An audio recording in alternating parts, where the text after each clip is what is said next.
It's all in your hands. Unlock your potential with your dream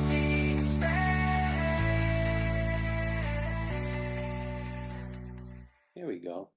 Welcome, everybody. I'm Marc Naddell. I'm the host for My Thursdays. I'm also a Mighty coach. I've been an executive in companies headquartered in Europe, the Americas, and Asia. And my coaching is focused on problem solving and communications.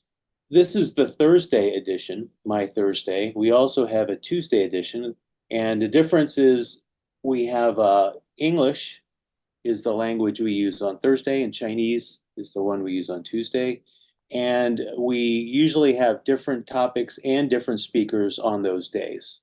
We start at 6 o'clock Pacific time, 9 p.m. Eastern, and 9 a.m. in Beijing. And usually each program lasts about 1 hour. The current program is going to be with Marlene Ye, and the topic is Achieving Well-Being with Female Leadership, a very interesting topic, very innovative. And we have a second topic at 7 o'clock. That program is Retire Rich or Get Taxed Dry, and that's hosted by Dr. Jun Huang.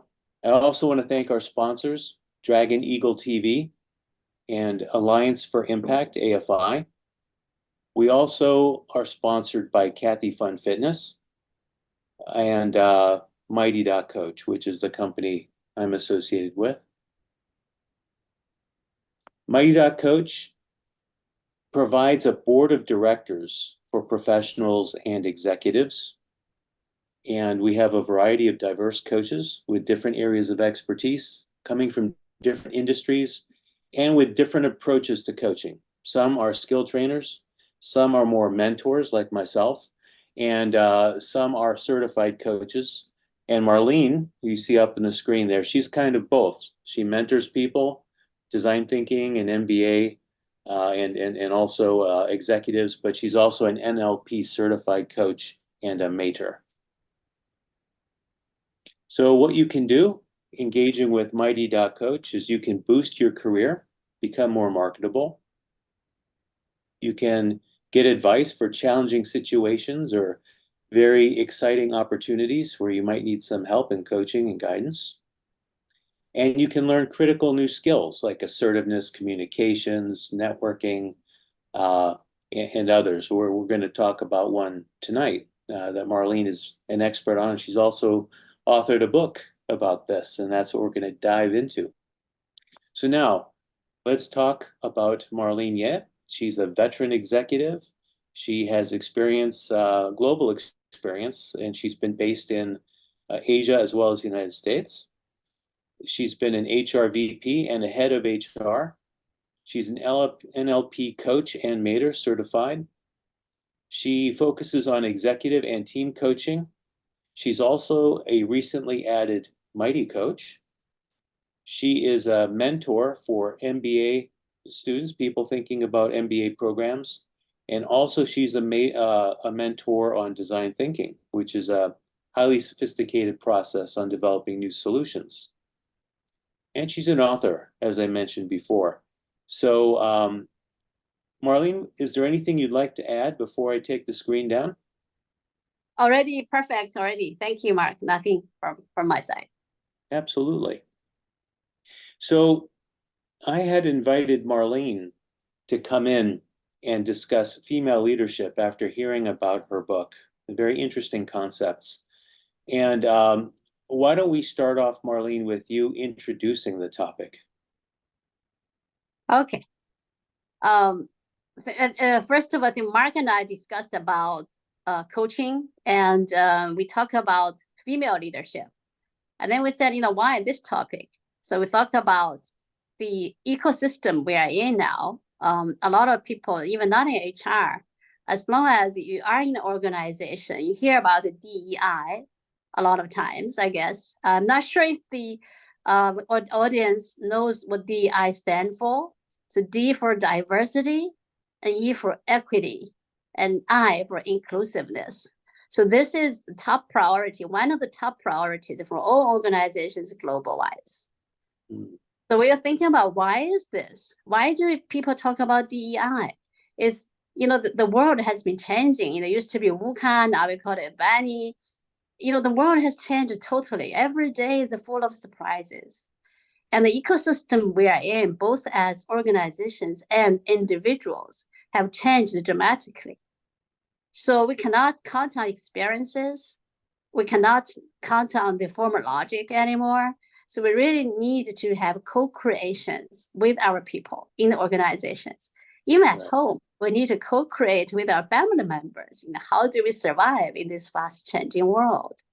So that is why I think a lot of companies talk about DEI to engage our people and to achieve sustainable success in this highly dynamic world. Anything comment from your side, Mark? Yeah, the concept that you described from your book, this analogy to become an empty cup in order to enable this transformation from maybe male leadership into something more balanced. Do you want to express on that? Yeah, before I talk about my book, let's also introduce some traditional Chinese wisdom. I'm Chinese. I was born in China. It's Dao De Jing. I'm not sure in the audience how many people are familiar with that. And we talk about the yin and yang, the balance between male and female leadership. And this comes from Dao De Jing, actually. When at the chapter 28, it says, 知其雄，守其雌。为天下溪. I'm not sure if any Chinese audience. In English, it means knowing the male and keep the softness of the female, thus becoming the ever-flowing stream of the world. So beautiful, so beautifully written. And I think my book is based on this part of my book. And female energy, female leadership is not women leadership at all. It's a lot of male leaders demonstrate female leadership, which is the softness part of leadership, and the right balance between yin and yang. In female leadership is the energy of the yin. So which is, a lot of times we cannot see, we cannot hear, but we can only sense that, can sense the presence. But it really plays an essential part of driving a living organization, which can be sustainable. Yeah, my understanding is the male leadership is heavily focused on directing, right? It's like my idea, and now I'm telling you what to do or what I need from you, and here's the goal you need to meet, right? So that's like the traditional Western leadership is a lot like that. And it's not only Western. I think in a lot of other cultures, it's like a top down, here's the idea, and you're just arms and legs for the leader. Yeah. Am I right? Yeah, that's the young part. And that works in the mechanical organization in the past. Before we entered the VUCA world, that was fine. People just give orders, and there are people thinking, there's some other people just executing. But nowadays, this does not work anymore because it changed so fast. And the leaders does not know so much information so that they can make final decisions quickly. And the organization needs to be agile to cope with the changes. So that's why in my book, my book is called The Being and Doing of Leaders. There's one chapter called Be the Light. Like you said, Mark, be the light means you have to guide the organization, guide their team, the direction, the strategy should be clear, KPIs should be clear, by all means should be there. And the other chapter says, being the night sky and let the stars shine, which is the soft part, the female part of the leadership. This is the right balance. We need both. Yeah, so I guess where you need that, the male energy is when everyone has weighed in, everyone's contributed, and then there's like a clear sense of what is the status and what are the options and what are the trade-offs from everyone being able to contribute like 360 degrees. And then you create the plan, and then it's like, here, let's articulate, and now it's time to go after those KPIs, something like that. Yeah, yeah, in a way, because again, if we talk about the yin and yang, the yang part is the visible, the KPIs, the plans, the strategies, the maps, and all that. It's visible. And the yin part is the female part is the invisible. The invisible is something like the culture, Mm, value system, mm, and the awareness. mm. So from what I'm understanding, having a good workplace culture would require a strong presence of the yin, the female leadership, right? This feeling of belonging and feeling of like trust, those kinds of things. Yeah, yeah. The team atmosphere, especially now with the younger generation entering the workforce and become the mainstream of the workforce, actually, and they would like to understand why. Mm, Why should I for this organization? Why should I contribute? Some of the younger generation worldwide don't really care about money as the first priority.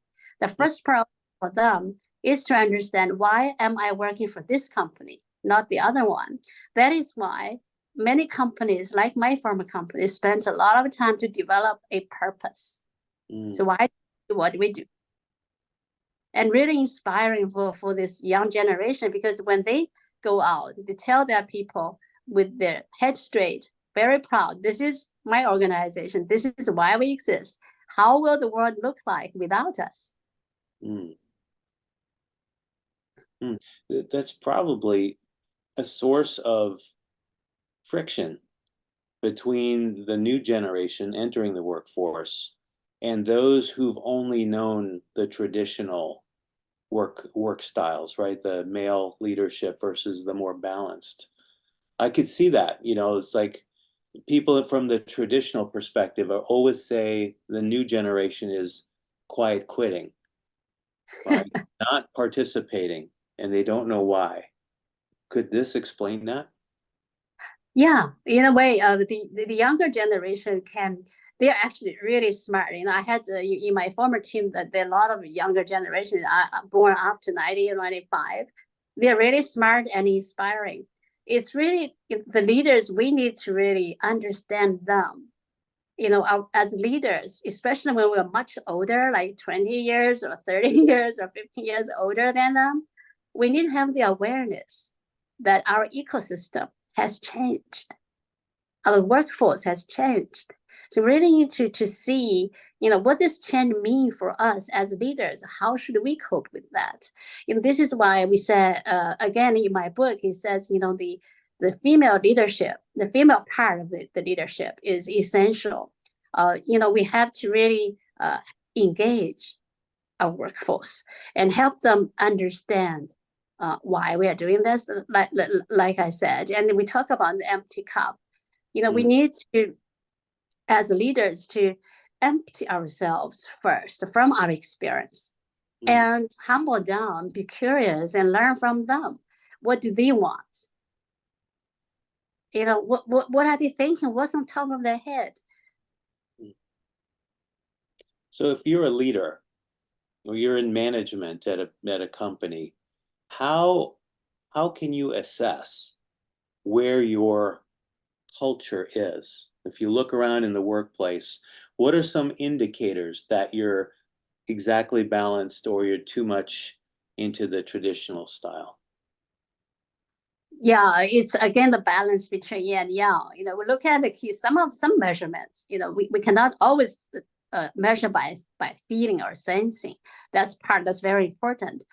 We look at some KPIs like where are we performing, the engagement survey, where do we stand in terms of agility, and how does our stakeholders perceive us, like Mm, our customers. How does our customers perceive us as an organization in terms of uh, coping with changes, being agile, responding to their requests? And all these are hard measurements, like the yang part. The yin part is the atmosphere. We can see mm, how ideas are contributed from our people. How engaging are they? Sometimes you can just sense without expressing it. For example, our when people get up in the morning, how much do they really feel like going to work? How much do they enjoy working with their peers? And also we talk about innovation. I'm design thinking mentor as well. We talk about innovation. In this world, we have to innovate. Otherwise, our life cycle can be really short. We can really measure, first of all, how much innovative ideas do we have as the young part, and the yin part is how innovative are our people, as a team, and the space we hold as leaders. What is there enough space we're holding for innovation? Are we allowing failures? Are we allowing people to speak up? All these things, I think, is a combination again of yin and yang, is both tangible and intangible. So if you're getting a lot of ideas from your workforce, then you could assume they feel very comfortable and they feel valued and respected, and they're willing to put in the effort to come up with ideas and approach leaders and sit down and talk to them about some way to improve their work or improve some process, right? That could be one way to sense it. Yeah, that could be one way. And the others, we can always have the surveys, focus group talks, and now, I don't know how in the book I also taught chapter 1 is talk about the positioning of the leaders. How do we position ourselves? Do we position ourselves as somebody sitting in the corner office and behind the computer, or do we step out and talk to our people, have lunch with them, travel with them, play basketball with them, have coffee with them to understand? And how much bureaucracy do we want in our organization? So that's something I think the self-awareness we need to have as leaders. How do we position ourselves? In another way of detecting if you have very low turnover or if you have very high turnover, would that be another way to sense, or at least make you curious, right? If you had a hard time hanging on to employees, that could also be an indicator they don't feel equity in the system or comfort, right? Yeah, that's part of the tangible measurement as well.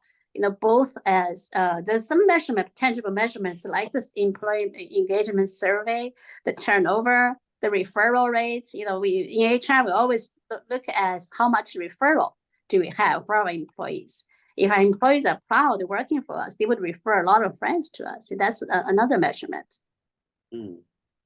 Talk to me about your way of coaching organizations to become more balanced. What are some examples of things you might do depending on the customer and the environment?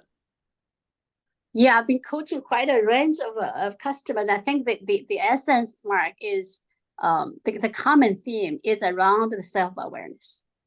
Our organizations are at different spectrum, different places of the spectrum.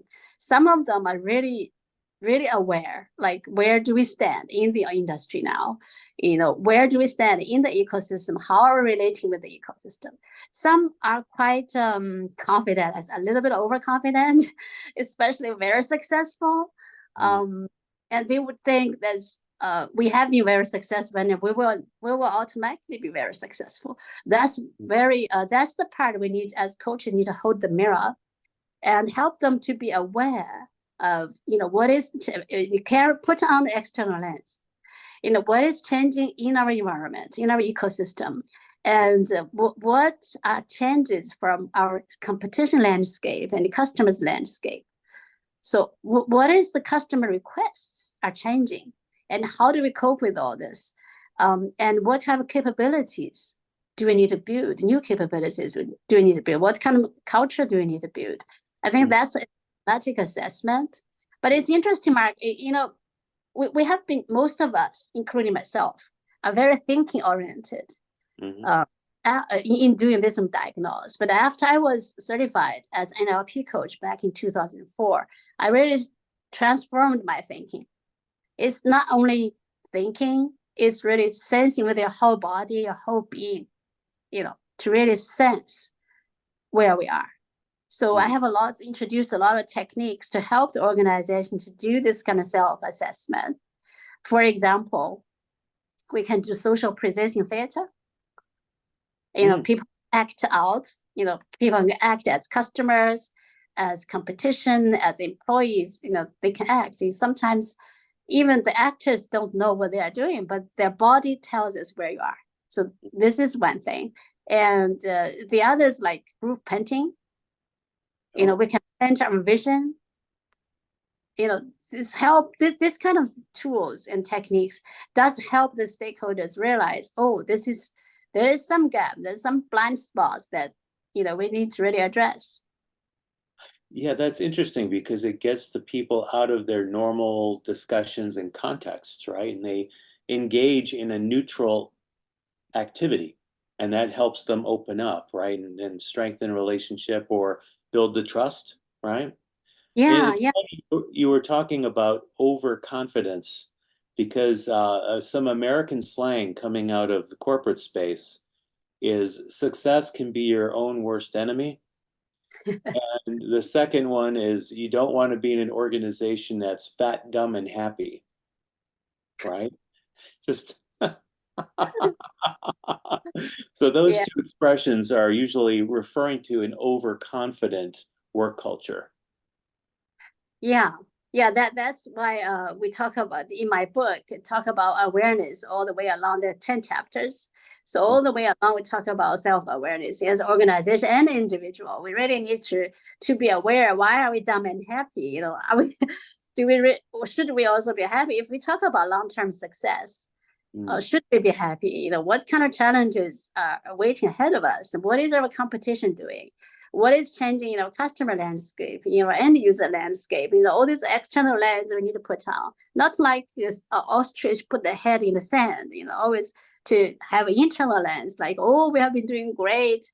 The individual level as well, like, I have been so successful. But that means, like you said, that's the worst enemy. That's probably the end of our success. Yeah, and another scenario is companies, celebrities and sports stars always say you want to go out on top, right? Yeah. Right after you win the Oscar, you retire from acting. Right after you win the Super Bowl, you retire from football. And going out on top can also reflect that you were number one in an industry that went away. Yeah. Like Motorola was the leader in pagers, right? Yeah. And they were still number one when nobody was buying pagers anymore, right? Yeah. So that's another way you can be overconfident, is not even seeing that a whole different solution is going to come and replace your category of solution. Again, being fat, dumb, and happy, or sticking your head in the sand like an ostrich, like you were saying. Exactly. Yeah, let's shift gears over to the individual, because you mentioned also that individuals need to think about this concept. How would you frame it for the individual? I think it's similar to the concept of organizations. It's also the balance between the male energy and the female energy. For the individual part, I would focus more on the being empty part. Again, back to Dao De Jing, which my book is pretty much based on, is talk about the emptiness. In Dao De Jing, I think chapter 11, it says the clay is kneaded into a vessel, the void of which makes the use of the vessel. The void of which makes the use of the vessel. That means if you're not empty cup, you cannot fill in water or milk. So as individuals, we need to carry this concept of empty vessel. And from time to time, we need to think about, I'm so experienced in this field. And doesn't mean I have no room to improve. I have to empty myself and be aware, put on the external lens and look at what is happening in my environment, in my family, in my relationship with my friends, in my community. And what does it mean to me? What kind of new things I need to learn? And even relationship like husband and wife, you cannot say, we've been married for 30 years and we have been so successful. I have no improvement room. It's not the case. even at different stages, the couple has different needs. We also need to be aware of the changes of the spouse. What would they like us to cultivate the relationship? And with kids as well, the kids keep growing. We cannot treat them always like a baby. It's an interesting point you made about couples, because couples have been together 10, 15 years, and then sometimes they have difficulty because they haven't been empty vessels to be filled with feedback from each other to grow in the same direction. They drift apart and they develop separate interests because they're closed, right? So your concept would be very important for even people who aren't professionals or executives, just in a relationship with a spouse, right? Yeah, exactly. We cannot take it for granted. Like my spouse is very happy because we were married for 50 years. Right, right. Yeah, yeah, that's a great point. And you were talking about the kids too. So perhaps you see the most dramatic changes when you're raising a kid, because after 18, they're typically an adult and they're going off to college. But there's what? How many stages are there from when they're a toddler to when they're 18? Is it 3? Is it 4? I don't know. But Well, how would you use this concept with them? I think for the babies, each child is different. As parents, again, we need to be an empty vessel from the beginning. Mm, Even first of all, the baby does not belong to us. They just happen to be part of our family. We need to let them thrive up as per their nature without too much intervention, too much competition. Well, there's a lot of sad stories these days about the kids getting depressed and all that. I think that's over intervention from the parents. mm. The Over intervention. I think so. The parents is not an empty vessel. The parents is filled, not the parents. Some parents vessel is filled with their expectation. Their wants, their needs, not the kids' needs. Mm. And fear too. Parents have a lot of fear, like their kid is not going to get any direction from them and end up being lazy or underperforming, or go hang out with the wrong people. Or I think there's a lot of fear parents have that drives them to be this closed and forceful presence in the life of those kids. Yeah, it's really about, I think, both for parents, spouse, and friends, is the relationship piece. How do we build trust with each other, and with this curiosity of empathy? We understand the other person as a whole person instead of just, she's my daughter, or he's my son, he's my friend, and as understand them as a whole person. What do they like? What do they desire? And what kind of relationship do you want to co-create? It's the same, Mark, as we do at the workforce. Like, again, mom and son, and a father and son. It's the high quality relationship. It's still co-created. Hmm. So when you're coaching an individual versus coaching a team or an organization, what is your process there working with one person? Again, start from self-awareness. But my approach, I like to use the sponsor-based approach. Normally, I would, for the individuals, I would like them to select some trusted peers. They can select somebody external, the organization, somebody they trust, to give them feedback, so we can consolidate and compare his own assessment, his or her own assessment, and trusted stakeholder assessment. Then we come up to agreed objective, and they will work around this objective. Mm. That's for individuals. For organizations, it's much more complicated. We need to do stakeholder interviews, and we really need to boil down the real needs. Sometimes, I think the needs of the customers are set clearly, but not necessarily their real needs. Hmm. We really need to deep dive into what is your stuck now? What is your stuck? And how can we work together as a team? Meaning the coach and the team to work together as a team to overcome the stuck. So I never think any organization has any problems. Nobody has problems, even individual. Nobody has problems. It's just we from time to time, you and I too, get stuck with something. Our energy gets stuck, or our thoughts get stuck. It's not flowing. The energy is not flowing.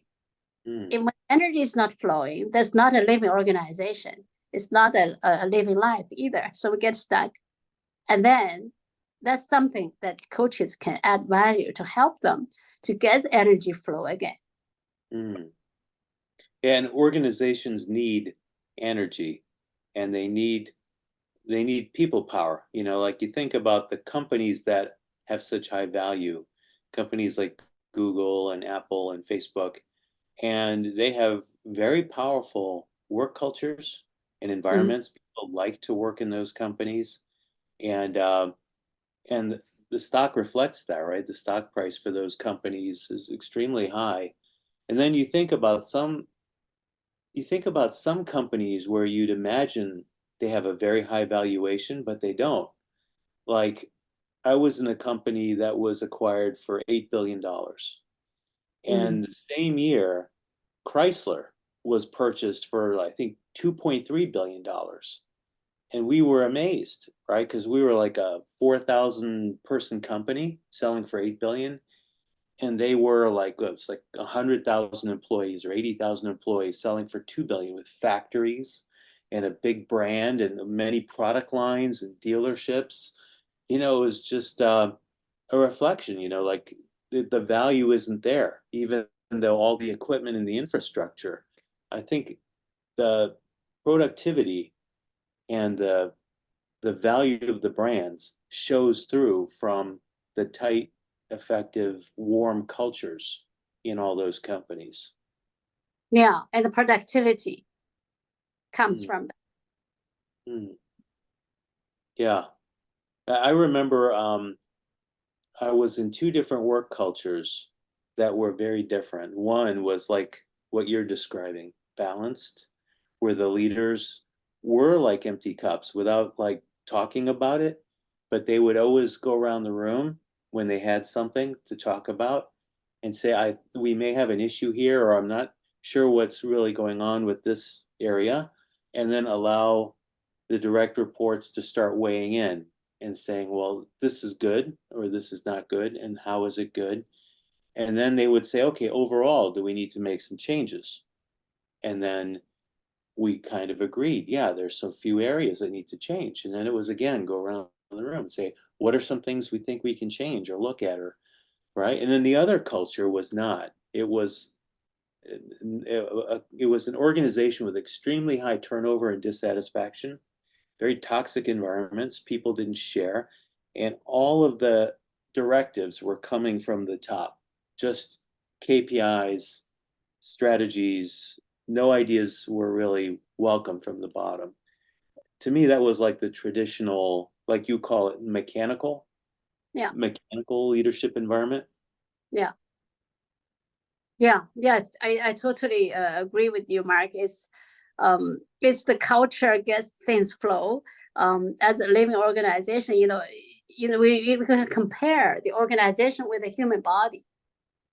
You know, a human body. We talk about well-being today. If somebody wants to be healthy, both physically and mentally healthy, so the first company you described is healthy.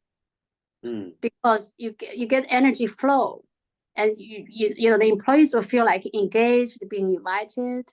And if you can do better, they can do something better, is to have some fun and to inject more innovative kind of environment. And the second one is mechanical. People are stuck and confined in their roles. So it's very, very difficult to have innovation right there. It's true. It's very true, because in the first environment, a lot of ideas were coming from the ranks, the people working with the customers, working on the technology, in the operations. They were coming up with ideas how to improve their areas. And the Yeah. management were taking those ideas. They were acting like empty cups.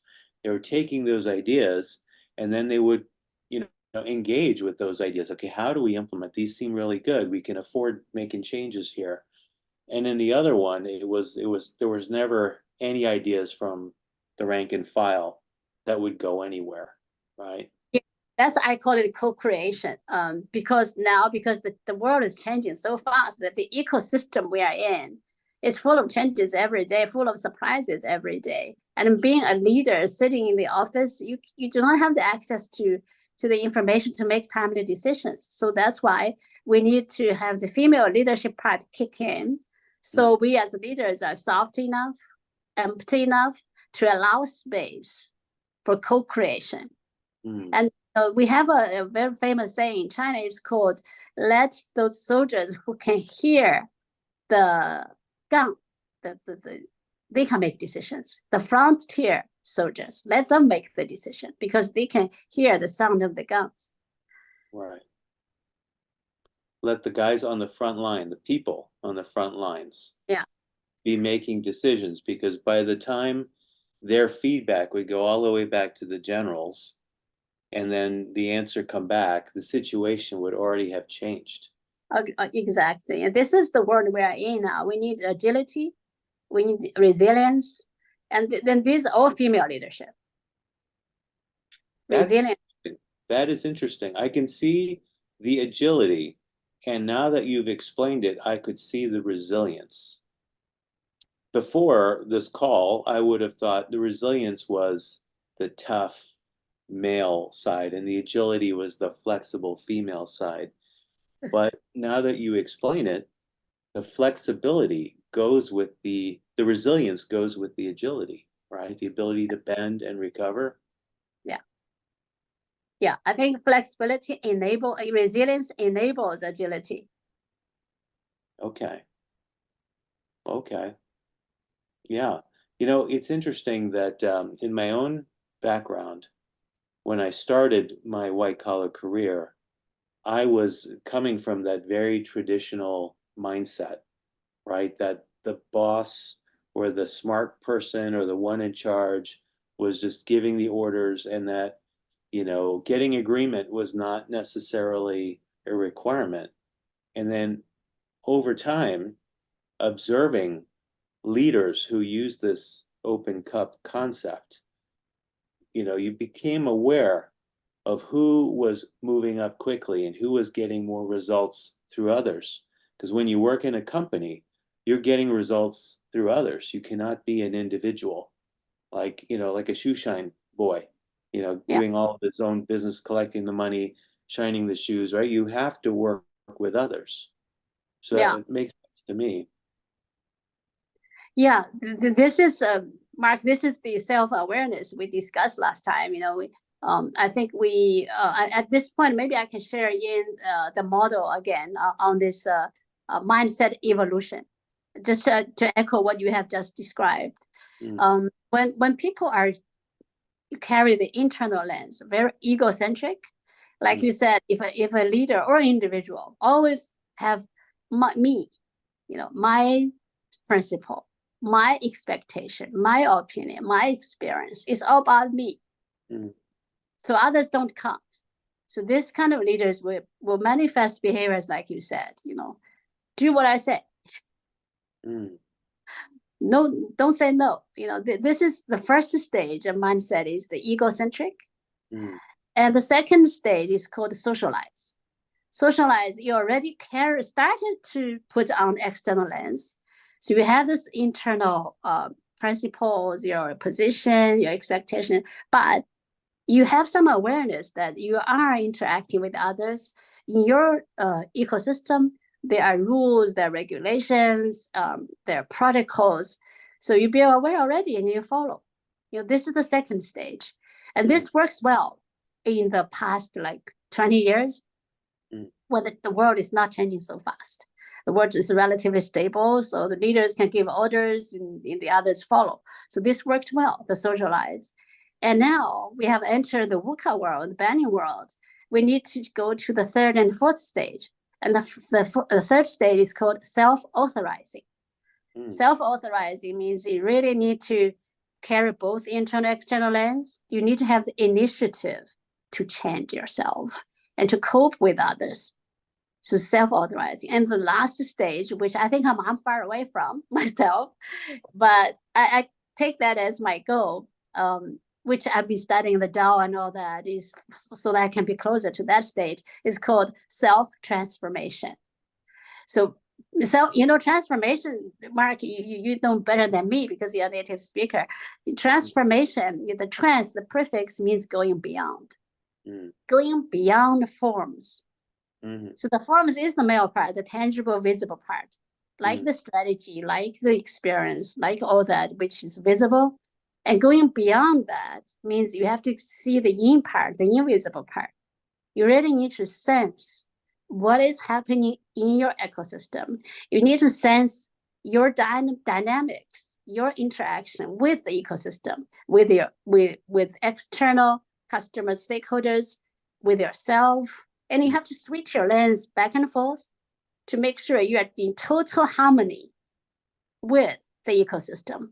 You are contributing and you are being contributed. You are inspiring and you are being inspired. So these 4 stages of self-awareness will really help both leaders and individuals to evolve. And under this world, like described, to echo what you have described, Mark, in terms of leaders, how can they cope with this world? How can they be a good leader if they can follow this path of the mindset evolution? I think everybody can become perfect leader, become a very good parent, a very good spouse. So it sounds like, if I can even say it very simple, that in order to reach this transformative stage, you have to be able to push and pull, right? Yeah. To give and take, push and pull.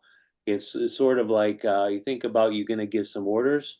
Well, you better think first about getting some inputs, right? Yeah. So that's the pull and then the push, and you can do them at the same time. We do have a question coming up.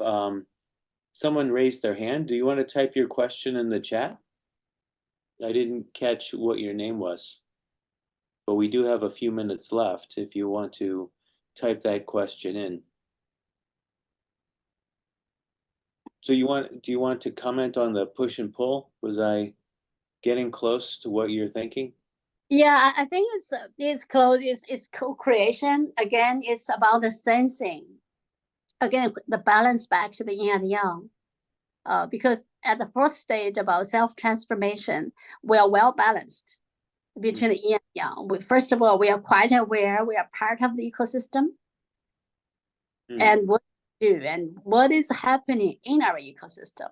What should I do to be part of the ecosystem? What should I do to be in harmony with the ecosystem? And what should I do to contribute to the sustainability of the ecosystem?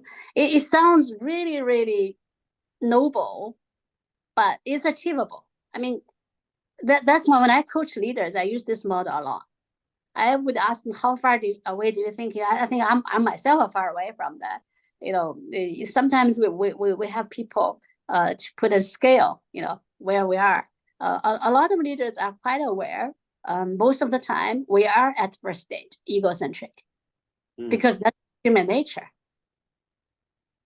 And we have to go against human nature. We have to be aware from time to time and to really climb up the ladder. You said a lot of interesting things right there, and 2 things stand out to me. One is the perspective of sustainability instead of just merely growth, right? Because a lot of leaders focus on growth, but sustainability includes growth, but it goes beyond only growth, right? It's also the renewal and the ability to be efficient and to persist while you're growing. Right. So that was a very interesting point. And How do you feel about that? The one more perspective, Mark, on sustainability is I recently worked with some younger generations in the U.S. They are innovating their products, females, and one of their product features they're really proud of. The selling point is that the material they use is environment friendly. Right. So that's also part of sustainability. That's we talk about yin and yang. People feel that the transformation, as a part of the living creature in this universe, we as an organization have the obligation to protect the world. That's why their is sold so well, because the why, the younger generation would like to buy their product not only because of functionality, it's because the value behind that is to protect the world. Right. Yeah, and I see that too with the people who are drawn to like the electronic vehicle industry. It's not only switching from gas to battery, it's also how are we going to recycle those batteries? How are we going to get beyond the fact there's only so much material that can in the world that can be integrated into the batteries, right? So making it sustainable, it's not good enough just to go from gas to electricity. How do you make that sustainable and actually better, right? Creation of the electricity has to be better than using coal plants and gasoline powered plants to generate that electricity, right? So that makes a lot of sense to me. Oh, there's a question that came in from Uncle Flower. Uncle Flower writes, how can we help a senior individual who exhibits arrogance and a fixed mindset to become more open-minded and psychologically flexible? I think I have the experience of coaching similar senior leaders. First of all, I think we need to empty ourselves first as a coach, to put away the judgment, like arrogant and all that first, and empty ourselves to really know him, why he's behaving like that. So what is driving that behavior? In the future, we talk about the neurological level from NLP.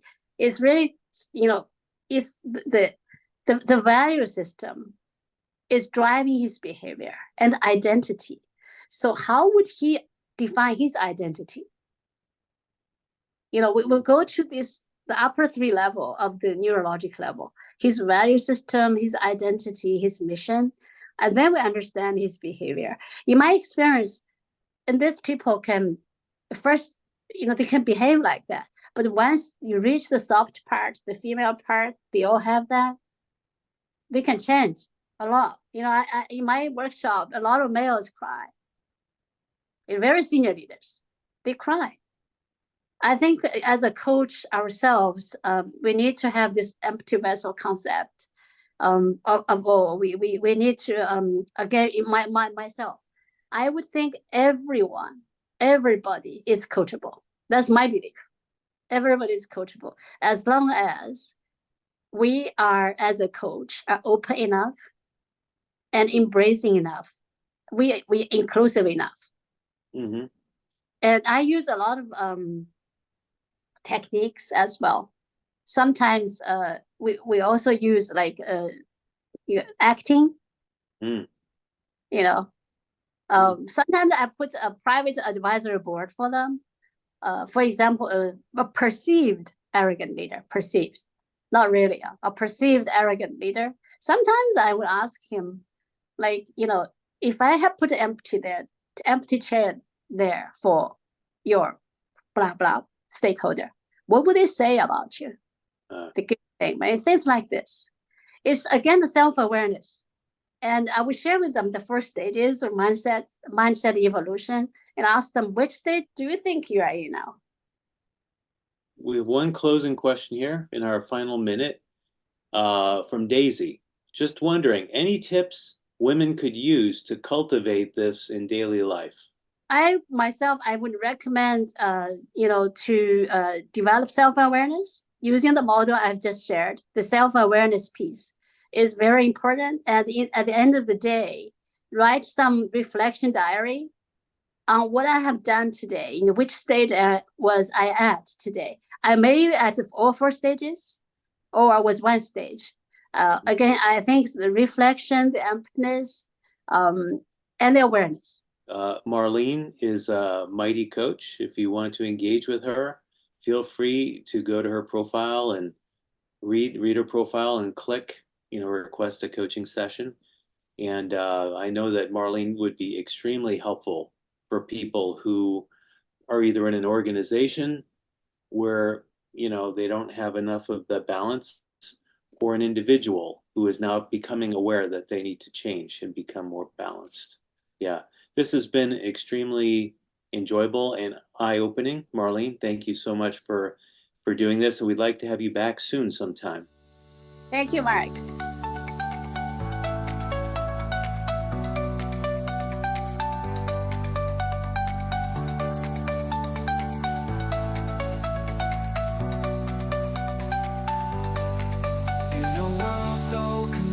It's hard to stand out, but I've got a secret that I'm about to shout. Building bridges and making friends, that's how the journey of success begins. Surround yourself with diverse minds, experts in their field, so wise. Together we'll conquer and achieve. Customize your growth, there's nothing you can't conceive. Build your network, reach for the stars. Professional adventures taking you far. Communication and leadership, it's all in your hands. Unlock your potential with your dream team.